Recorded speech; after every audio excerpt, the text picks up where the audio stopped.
We think of war as a clash of armies, decided by generals moving flags on a map. But on a frozen field in France, that map became a lie. A German armored assault had already won, the American line was gone. And then, High Command received a radio call from a ghost. A single soldier, surrounded and presumed dead, who was about to do something that defied all logic and rewrite the outcome of the battle all by himself. This is the story of that impossible hour. 20 miles behind the frozen ditch where Second Lieutenant Audie Murphy's world was coming apart, the war had a different texture. It wasn't the visceral scream of incoming artillery or the metallic, acidic taste of fear. Here, in a commandeered French farmhouse serving as the 15th Infantry Regiment's headquarters, the war was a calm, almost academic affair. It smelled of damp wool, stale coffee, and the clean, dry scent of paper.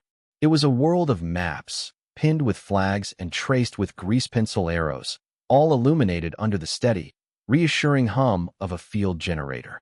This was the headquarters of the regiment, the brain to be company's bleeding fist. And in this brain, the crisis unfolding near the village of Holtzwehr was being processed not as a nightmare, but as a data point. The first reports that crackled over the radio were messy, frantic, as they always are. Heavy contact at grid reference. Infantry and armor. Requesting immediate artillery support on pre-plotted targets. To the officers huddled over the main tactical map, this was the standard grammar of a winter battle. The Germans, cornered in the Colmar pocket, were lashing out. It was expected. In the cold, dispassionate logic of strategy, it was even a good sign. A dying animal always thrashes the hardest. The official explanation, the comforting blanket of doctrine, began to form almost instantly, thrown over a chaotic and bloody reality. It's a spoiling attack, a major announced, his voice imbued with the unshakable confidence of a man who trusts his training. He traced a short, sharp line on the acetate overlay with his grease pencil. They're trying to disrupt our push on Holtzwehr. Hit us before we can get set. It's textbook. Imagine you're a doctor in a busy emergency room, looking at a patient's chart. The nurse has noted a fever and a high pulse. Your mind immediately sorts through the most likely, most statistically probable causes: influenza, a common infection. You prescribe rest and fluids.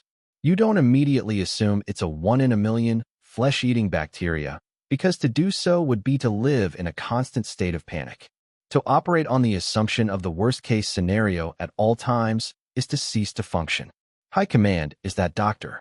The reports from the front are the chart. Enemy contact is the fever.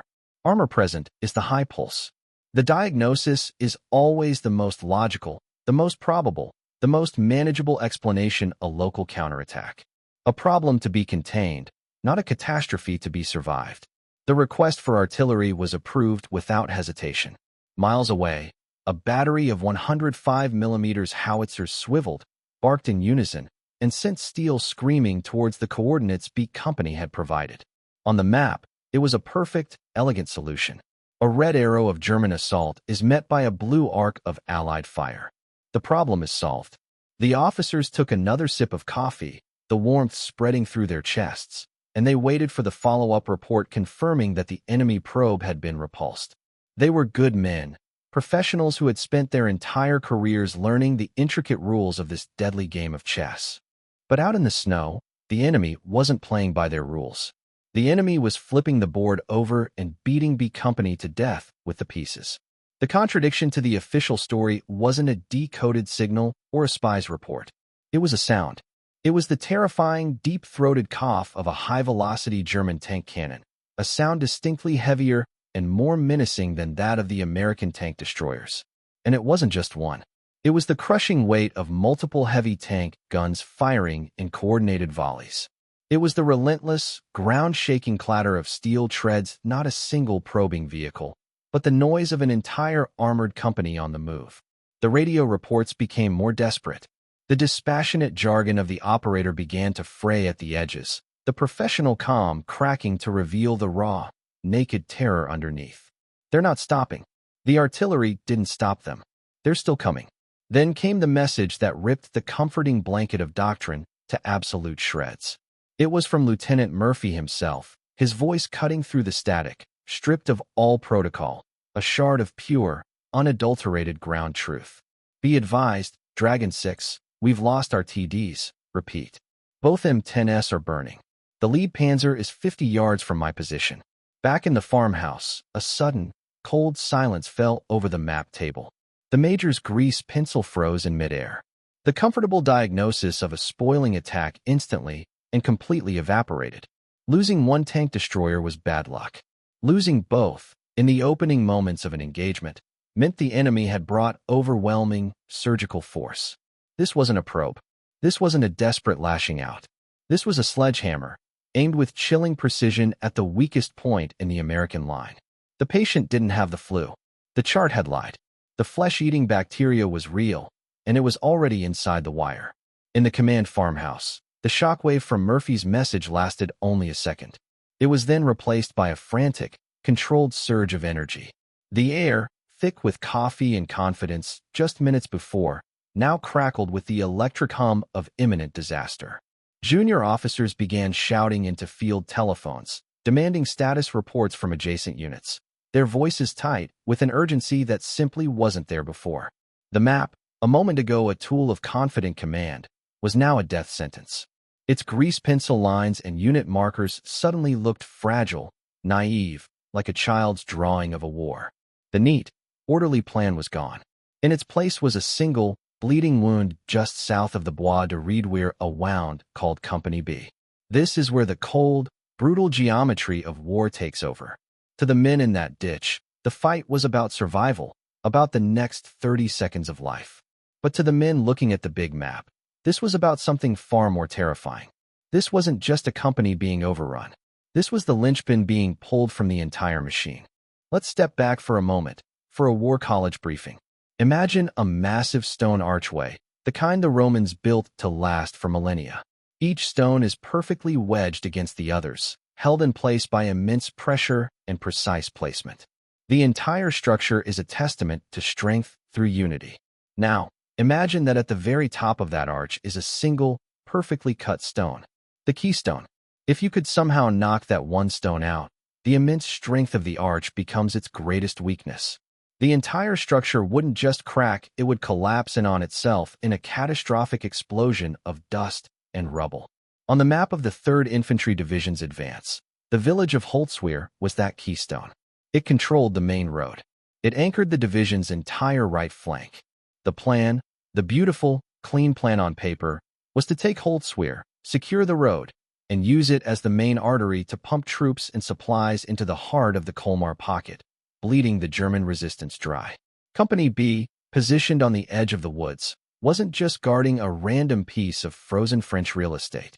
They were guarding the approach to the keystone. And the German attack, that sledgehammer, wasn't just a wild swing. The officers in the command post could see it now, the horrifying genius of it. The Germans hadn't attacked the main American force. They had ignored the strong points. With surgical precision, they had identified the weakest, most overstretched, understrength unit on the entire front. Audie Murphy's Company B, and were about to punch right through it. If they succeeded, they wouldn't just destroy a single company. They would pour through that gap, get onto the main road behind the American lines, and swing north. They would sever the division's supply lines. They would hit the command posts, the artillery batteries, the field hospitals, all from the rear. They wouldn't just stop the American attack, they would turn it into a rout. The arch wouldn't just fall, it would crush the men who built it. The stakes had just escalated from the lives of 100 men to the fate of 15,000. The regimental commander, a colonel with gray eyes that had seen far too much, stared at the map. His face was a mask of grim calculation. "Get me reserves," he said, his voice quiet but carrying the weight of absolute command. A major, his face pale, didn't even have to check his charts. "Sir, the closest armor is at Redouire.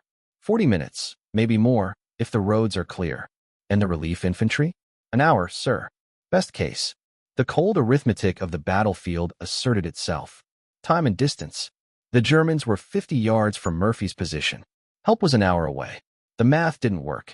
For the next hour, there would be no reinforcements. There would be no brilliant countermaneuver from high command. There was no cavalry coming over the hill.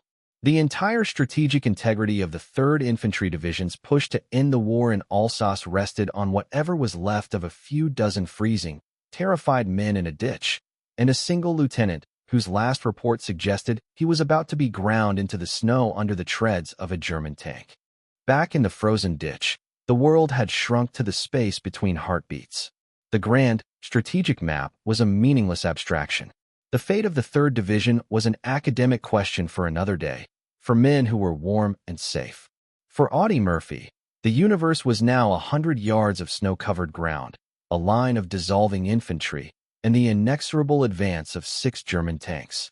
The Panzers weren't just machines, they were steel predators, moving with a terrifying, unhurried confidence, their long cannons swiveling, sniffing for targets. Behind them, like remoras clinging to sharks, came the infantry, 200 men in winter white, moving from crater to crater, the distinct rip of their MG-42 machine guns tearing the air. The American line was melting. It wasn't a rout, not a panicked flight. It was a slow, agonizing disintegration. A man would rise to fire a single M1 Garand clip ping and be cut down by a burst of machine gun fire before he could even think to reload. They were trading rifle rounds for cannon shells, a barter that could only end one way. The sounds were a symphony of finality, the thud of bullets hitting frozen earth, the wet, sickening crack of a round finding a home in flesh, the low moans that were quickly swallowed by the engine roar of the approaching tanks. Murphy scrambled along the trench, a frantic doctor trying to keep a dying patient alive. "Steady, boys. Pick your targets. Make every shot count." But his words were puffs of vapor, lost in the gale of steel. He saw the look in his men's eyes. It wasn't cowardice. It was the simple, honest, human calculation of impossible odds. They knew what he knew: they were already dead. They were just waiting for the paperwork to be filed. He ordered them back, a fighting withdrawal, to the secondary line at the edge of the woods. It was the only sane call to make, a desperate bid to trade space for a few more seconds of life. He was covering their retreat, firing his M1 carbine at the German infantry, when he saw it. Hope. Or what passed for hope in hell. It was one of the M10 tank destroyers, his M10, the one he had been commanding just minutes earlier. It wasn't just burning, it was a funeral pyre, belching thick, greasy black smoke into the gray sky. Its crew was gone, dead or fled. But it was there, sitting at a slight angle in the field, a dead steel animal. And on top, just behind the turret, was its .50 caliber Browning machine gun. A .50 caliber. To a foot soldier, that's not just a gun. It's the voice of God. It fires a round the size of a man's thumb, a round that doesn't just kill you, it turns you into a red mist. It can shred a truck, tear through a brick wall, and, if you're lucky, chew up the treads of a tank. And this one was just sitting there. But it was in the open, completely exposed. Between Murphy and that gun was a 30-yard dash across open, snow-covered ground, directly in the line of sight of every German gun on the field. It was suicide. But then, as he watched his men fall back into the woods, a new piece of information entered his calculus. He saw the field telephone wire, the thin black cord that was his last connection to the rear, to artillery, to the world of maps and plans. The wire ran from his ditch right past the burning M10. If he retreated with his men, that line would be cut. The artillery would be blind. The last, faint voice of Company B would go silent forever. In that instant, a flicker of an idea, a desperate, insane, beautiful idea ignited in his mind. It wasn't a plan. It was a primal instinct, the kind of battlefield inspiration that is born from pure, distilled desperation. The gun, the telephone, they were in the same place. If he could get to the tank destroyer, he wouldn't just have a weapon. He would still have his voice. He could become a one-man command post, an immovable steel island in the middle of the German advance. He could call in the artillery, direct the fire, and use the .50 cal to hold them off until it arrived. It was the single most vital piece of real estate on the entire front, and it was waiting for him. He looked at the burning M10, its steel plates already warping in the heat. He looked at the German tanks, now less than 70 yards away. He took a breath, and he ran. The 30-yard dash was a lifetime. Each crunch of his boots in the snow was a drumbeat in a funeral march he was composing for himself. The air hissed past his ears, alive with the passage of machine gun bullets. It was a sound he knew intimately, the angry buzz of hornets searching for a place to sting. He didn't run in a straight line, he weaved, a broken field runner on a gridiron of frozen mud and death, his M1 carbine held tight against his chest. Chunks of frozen earth kicked up around him as German machine gunners, seeing this lone, insane figure sprinting across the open ground, converged their fire. They must have thought he was routing, a panicked GI trying to flee, an easy target. But he wasn't running away from the battle. He was running deeper into its heart. He reached the tank destroyer and scrambled up its side, his frozen gloves slipping on the hot steel. The heat was a physical blow, a blast furnace roar that seared his face and made his eyes water. The M10 was cooking off inside, ammunition exploding in muffled, percussive thumps that vibrated through the hull and into the soles of his feet. He was climbing onto a live bomb. Any second, the main fuel tank could go, turning the entire vehicle and him with it into a momentary, brilliant star on a gray afternoon. He ignored it. He ignored the smell of burning diesel and rubber, the smell of his own wool uniform starting to scorch. His first priority wasn't the gun. It was the phone. He found the wire, grabbed the headset, and jacked it into the vehicle's external connection port. He screamed into the microphone, his voice raw, half choked by the smoke. Dragon 6, this is Dragon Forward. Can you read me? Over. Miles away in the command post, the voice was a ghost materializing on the line. They thought he was dead. They thought the line was cut. A stunned silence. Then the operator's frantic reply, Dragon Forward. We read you. We read you. What is your situation? My situation is I'm sitting on a burning tank destroyer. The Panzers are closing. I need you to bring the rain. Grid square 28.5. Fire for effect. Danger close. I will adjust. Danger close. Those are two of the most terrifying words in the military lexicon. It means the artillery is to be aimed, essentially, at the caller's own position. It's a final, desperate gamble. It's the act of a man pulling the pin on a grenade and daring the enemy to get to him before it explodes. Having given the gods of artillery their instructions, he turned his attention to their earthly counterpart. He swung himself behind the big Browning .50 caliber, the crucifix-shaped charging handle cold and solid in his hand. He chambered around.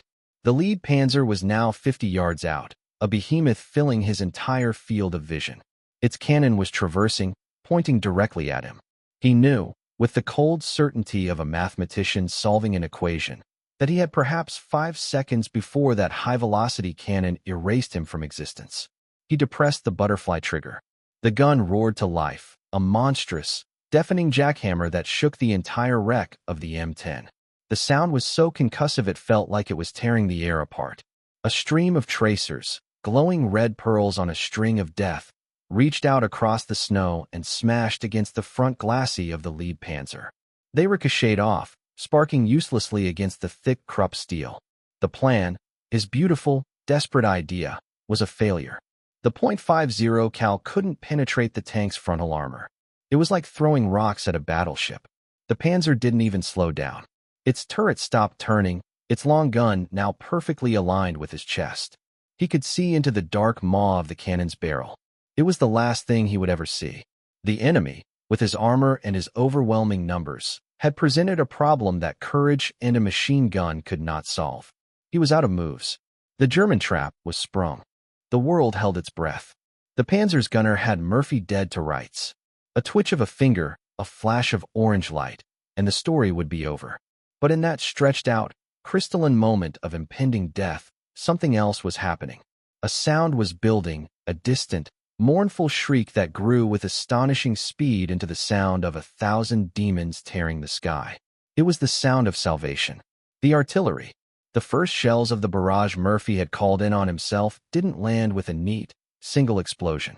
They arrived like a fist from God, a salvo of a dozen 105mm high-explosive rounds impacting simultaneously in a rolling, earth-shattering cataclysm. The snowfield between Murphy and the tanks erupted. Geysers of black earth, shattered ice, and white-hot shrapnel flew 100 feet into the air. The lead Panzer, the one whose gun was trained on Murphy's heart, was lifted bodily by the sheer concussive force, its right track blown clean off as it slammed back down into its own crater at a drunken angle. It was crippled, immobilized. But the German infantry, the 200 men advancing behind the tanks, they weren't armored. They were caught in the open, in a perfectly registered storm of steel. The first volley turned their disciplined advance into a charnel house. Men were not just killed, they were disassembled. The crisp white snow was instantly painted with obscene, pollock-like splashes of crimson. The German attack faltered, shock and horror ripping through their ranks. This was the breakthrough. It wasn't a new piece of intelligence or a clever flanking maneuver. The breakthrough was the raw, brutal physics of high-explosive shells, directed by the voice of a single, impossibly stubborn man on a field telephone. Murphy, still alive, his ears ringing from the muzzle blast of the Panzer's gun, which had fired a split second after the artillery hit, its shell screaming harmlessly over his head, had found the enemy's weakness. It wasn't the tanks. It was the men walking behind them. A new, more refined, and infinitely more dangerous path forward revealed itself. The German doctrine of combined arms, tanks and infantry working together, was a beautifully engineered machine. The Panzers provided the shock and heavy firepower, suppressing enemy machine guns and strong points. The infantry followed close behind, protecting the tank's vulnerable flanks and rear from anti-tank teams. It was a symbiotic relationship. But Murphy, by calling the artillery down on the infantry, had just severed that connection. He was turning the tank's greatest strength, their infantry support, into their greatest vulnerability. He grabbed the telephone, his voice a raw bark over the din. Dragon 6. On my command, shift fire 50 yards east. 50 yards east. He wasn't just calling in random fire anymore. He was playing the artillery batteries like a symphony conductor. He would watch the German infantry try to regroup, see them massing for a charge in a specific sector, and he would call down hell upon that exact spot. He was no longer just a soldier. He had transformed into a human fire control system. He swung back to the .50 caliber. He ignored the crippled lead Panzer. His targets were the infantrymen trying to find cover, the ones trying to press the attack without their armored support. He wasn't aiming for the tanks anymore. He was aiming for the gaps between them. He depressed the trigger again, but this time, he wasn't firing in desperation. He was firing with a cold, lethal purpose. He swept the gun left, then right, scything through the scattered German formations, forcing them to keep their heads down, pinning them in the artillery's kill box. He had created a perfect, self-sustaining loop of destruction. He'd used the .50 cal to pin the infantry. The infantry would bunch up for cover, and he'd call the artillery down on top of them. He had figured out the enemy's system, and in the middle of a burning tank destroyer, surrounded by the dead and dying, he was single-handedly taking it apart, piece by bloody piece. For the next hour, the universe consisted only of this rhythm of death. The juddering roar of the .50 caliber, the crackle of the field phone, the earth-shattering arrival of the shells. Murphy was a machine inside a machine, fueled by adrenaline and a core of cold, unbending rage. He was wounded. A piece of shrapnel from an exploding tree burst had sliced into his leg, but he barely registered the warm stickiness of the blood soaking through his trousers. Pain was a luxury he couldn't afford. The smoke from the burning M10 was relentless, a toxic black cloud that clawed at his lungs and stung his eyes, forcing him to squint through tears as he scanned the battlefield for targets. He was a terrifying spectacle. A lone figure, silhouetted against the flames of his own funeral pyre, single-handedly holding off an entire German assault group. To his own men, peering from the relative safety of the woods, he was a ghost, a legend being born in real time. To the Germans, he must have seemed like a demon spat from the fires of hell, an indestructible phantom who could not be killed. They tried. Oh, how they tried. They threw everything they had at him. Machine gun teams set up and poured streams of fire at the wreck, the bullets pinging and screaming off the steel plates around him. Snipers took aim, their rounds cracking past his head with the sound of a bullwhip. The remaining Panzers fired shell after shell, bracketing the M10 in a series of volcanic explosions that rocked the vehicle and showered him with dirt and steel fragments. 3 times, German infantry squads, driven by a courage bordering on madness, managed to get close, crawling through the carnage to within grenade range. Each time, Murphy saw them. He'd swing the big Browning around, depress the triggers, and simply erase them from the landscape, the heavy .50 caliber rounds churning the snow and bodies into a gruesome red slurry. He was a dervish of defensive violence, seeing everything, reacting to everything, the nerve center of a battle that should have been over an hour ago. And it was during this relentless, sustained combat that the uncomfortable truth began to dawn, not on Murphy, but miles away in the command post. The officers listening to his calm, precise fire control orders over the radio were experiencing a chilling cognitive dissonance. The voice in their ears was that of a professional artillery spotter, coolly adjusting fire by yards, reporting enemy movements as if observing a training exercise. But the situation he was in was one of utter, unsurvivable catastrophe. He was one man, on a burning vehicle that was a magnet for every piece of German ordnance, holding off a force that had been designated to shatter their entire flank. The two realities didn't match. The plan on their map had failed. The reinforcements were still miles away. The textbooks, the training, the entire logical structure of their war said that Company B's position should now be a German staging area. But it wasn't. Why? Because of the impossible reports coming from this one field telephone. It defied logic. It defied doctrine. And it revealed a horrifying, unspoken truth about their own operation. The only thing standing between the 3rd Infantry Division and a full-blown disaster was the inexplicable, superhuman effort of a single, 19-year-old second lieutenant who, by all rights, should have been dead a dozen times over.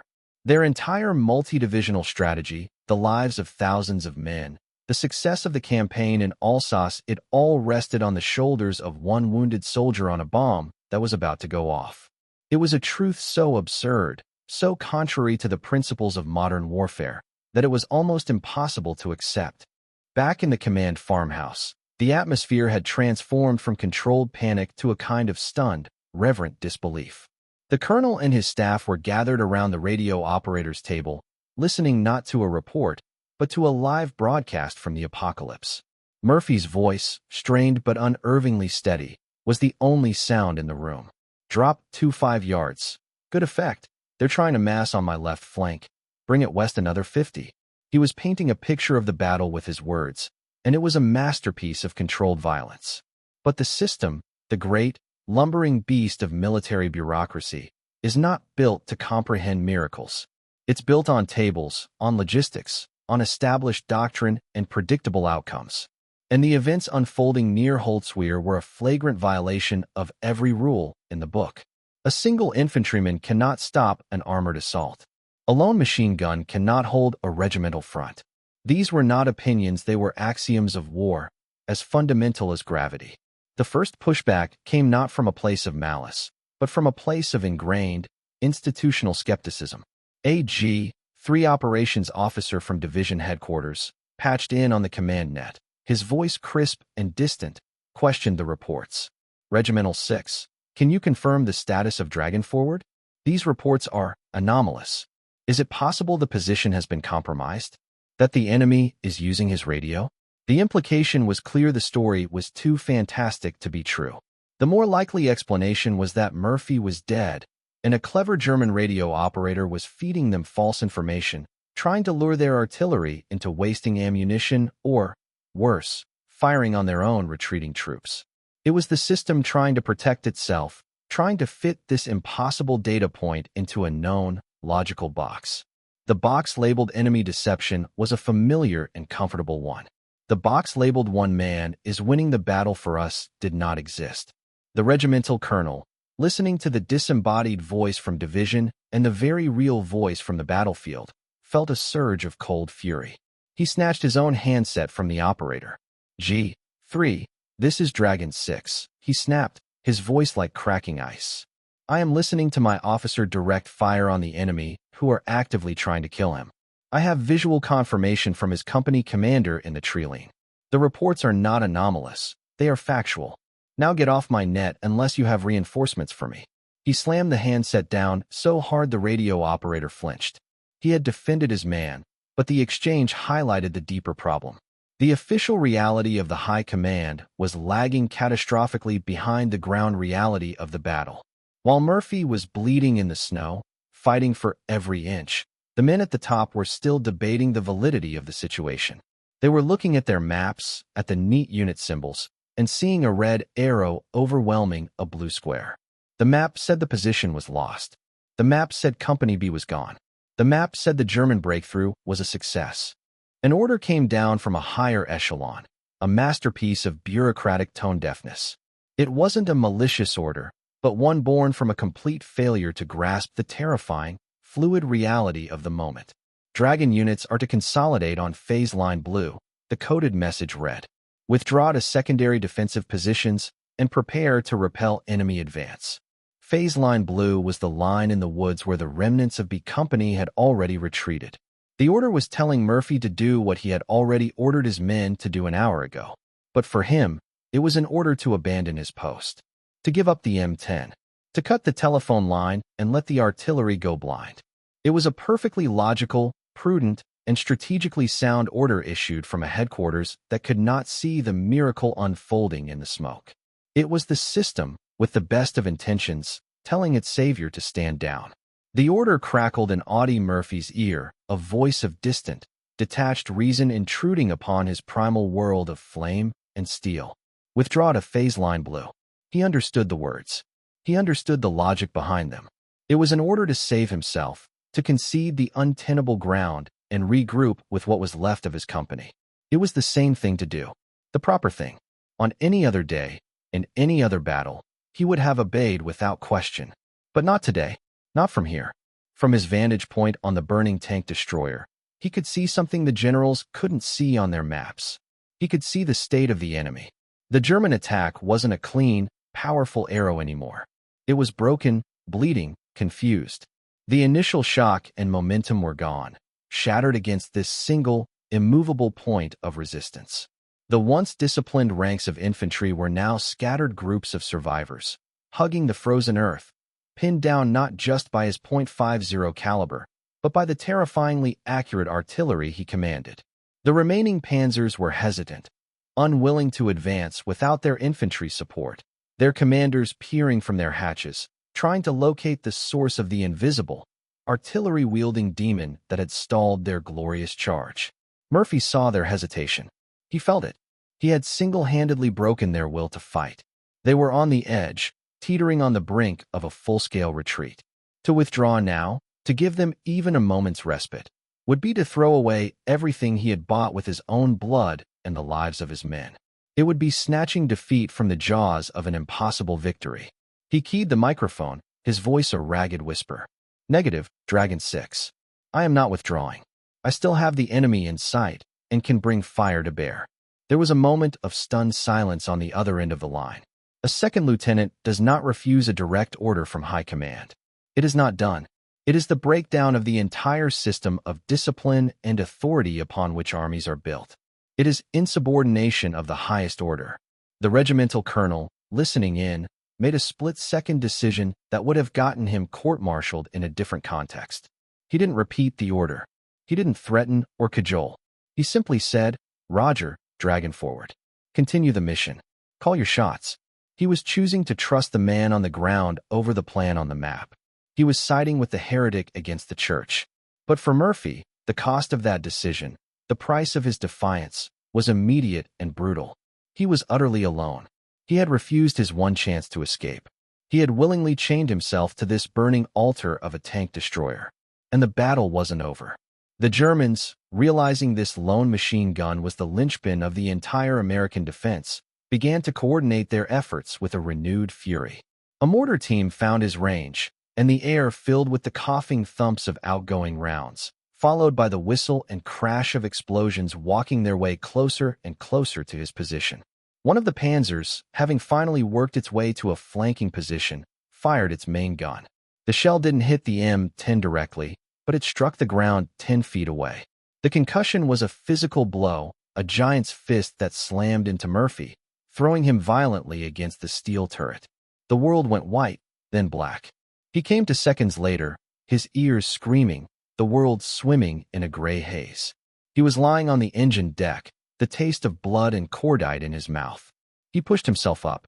His leg was on fire, the wound from the shrapnel ripped open again. His vision was blurry. He looked out across the snow and saw the final, disastrous consequence of his stand. A fresh wave of German infantry was rising from their craters, bayonets fixed, beginning their final charge, a gray tide of desperation determined to finally overwhelm the rock that had broken them. The artillery was reloading. His .50 caliber was silent. He was wounded, dazed, and out of time. The disaster he had held at bay for an hour was now, finally, irrevocably, about to crash down upon him. The final German charge was not a disciplined advance. It was a human wave, a raw, screaming surge of men fueled by a mixture of terror and vengeful fury.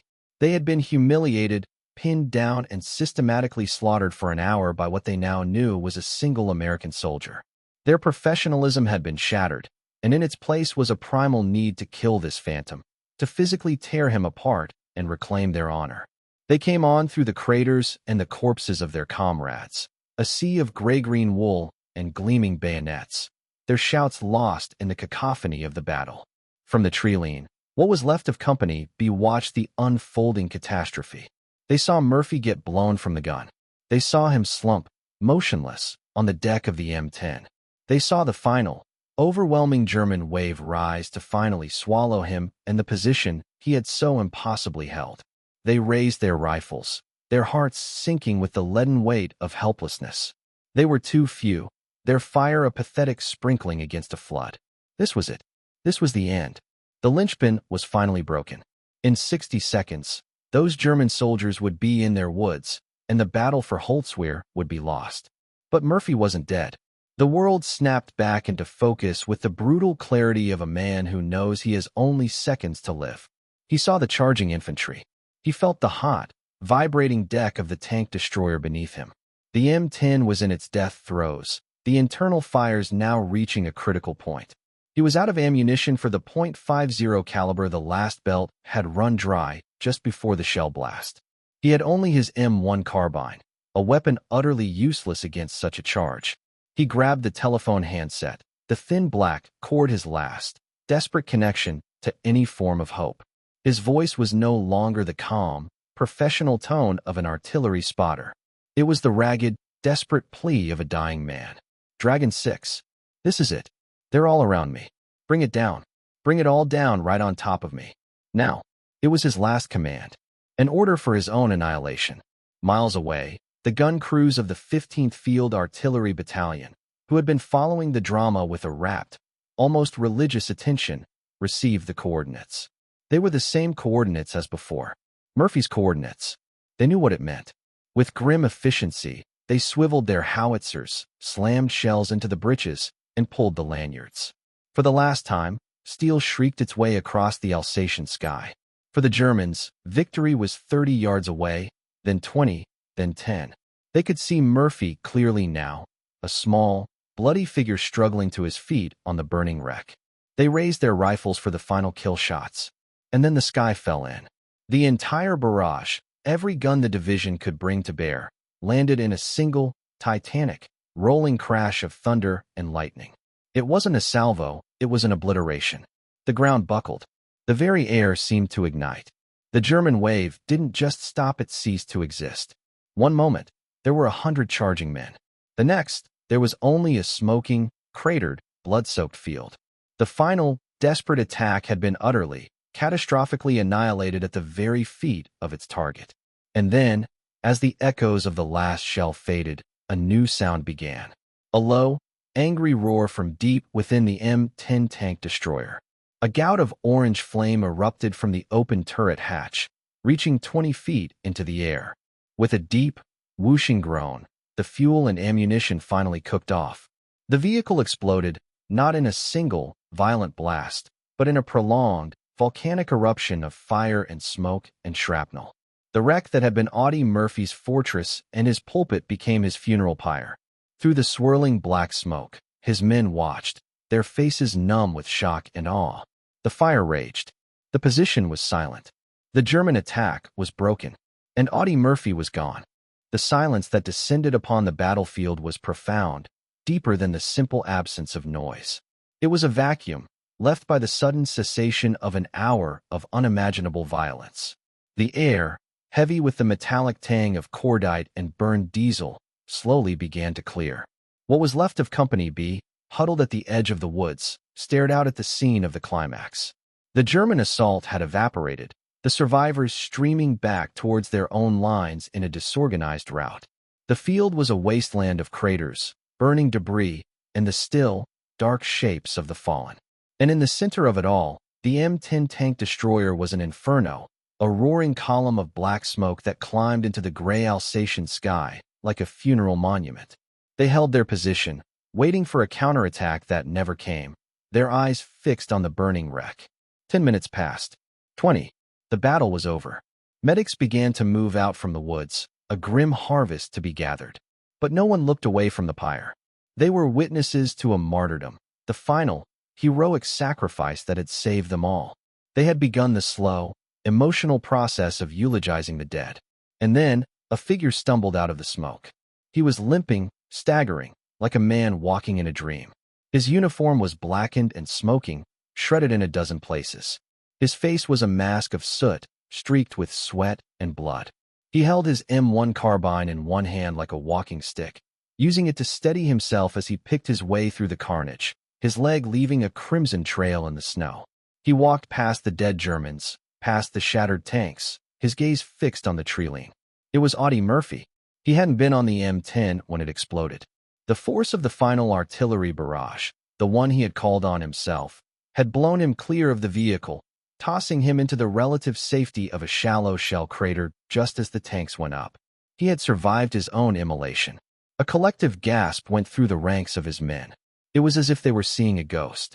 A sergeant ran out to meet him, to help him, but Murphy waved him off. He walked the final 50 yards under his own power, a testament of sheer, unbelievable will. He reached the American line and finally collapsed into the arms of his soldiers. The first thing he did, before letting the medics touch him, was turn to his platoon sergeant, his voice a hoarse, cracked whisper. "Get on the radio," he rasped. "Give me a status report on my men. How many did we lose?" Even then, after an ordeal that would have shattered any normal man, his first thought was for them.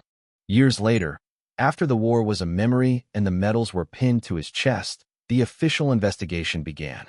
Not a criminal investigation, but the meticulous, academic work of military historians trying to codify the chaos of battle into the clean language of history.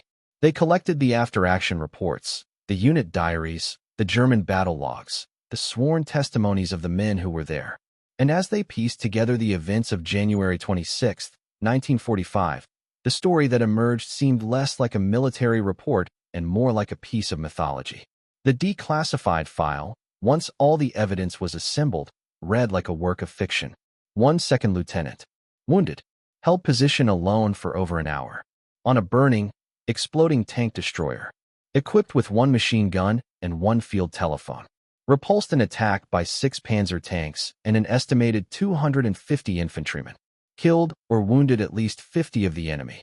Directed artillery fire that broke the back of a major German offensive. Saved his company from annihilation and prevented the strategic collapse of the 3rd Infantry Division's flank. The report was so extraordinary, so far outside the bounds of normal human performance, that it was met with a degree of internal skepticism. The Army is a deeply conservative institution. It does not easily accept tales of gods and monsters. But the evidence was undeniable. Every eyewitness, from the lowest private in Company B to the regimental colonel who had authorized Murphy's defiance, told the same story. The German records, captured after the fall of the Colmar pocket, confirmed a massive, failed assault at that exact time and place, with catastrophic losses. The file was stamped, verified, and Audie Murphy was awarded the Medal of Honor. The system had finally, officially, accepted the unbelievable truth. So, how do we make sense of it? How do we process a story that sounds like a rejected Hollywood script, yet is etched into the official records of the United States Army? The temptation is to simply label Audie Murphy a hero, a superhero even, and leave it at that. But that's too easy. It robs the story of its most profound and unsettling lesson. The aha moment here isn't just that one man did something incredible. It's why he was able to. Let's go back to our War College briefing one last time. Imagine a complex electrical grid. You have power plants, the high command generating the strategy. You have massive transmission lines, the regimental and divisional structures carrying that strategy to the front. You have transformers and substations, the company and platoon leaders distributing the power.